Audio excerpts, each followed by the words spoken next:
सिन्नर ठाणगाव रस्त्याच्या दुरवस्थेमुळे संतप्त ग्रामस्थांनी रस्ता रोको आंदोलन केले। डुबेरेवाडी, आकटवेडे, हिवरे, पिंपळे, पाटोळी, आशापूर आणि ठाणगाव येथील ग्रामस्थ मोठ्या संख्येने सहभागी झाले होते।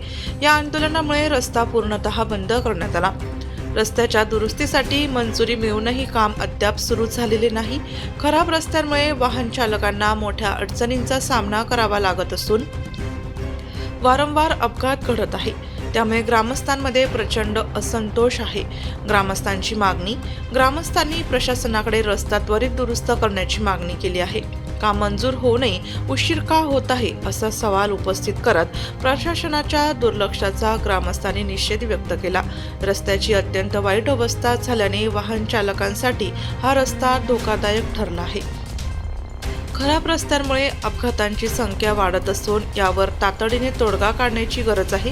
ग्रामस्थांनी प्रशासनाला इशारा दिला आहे की जर लवकरात लवकर काम पूर्ण झाले नाही तर आणखी तीव्र आंदोलन छेडले जाईल। उपअभियंता सचिन शिंदे, अभियंता बांधकाम विभाग, सिन्नर भोसले यांनी रस्त्याचे काम 2 महिन्यात पूर्ण करून देतो असे आश्वासन दिले।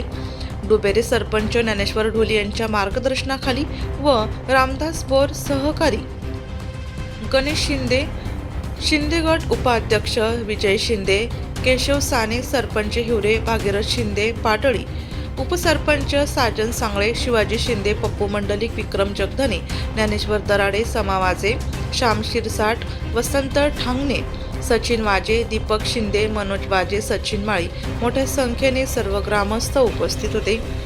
नाशिक लोकशाही न्यूज ब्युरो रिपोर्ट, नाशिक।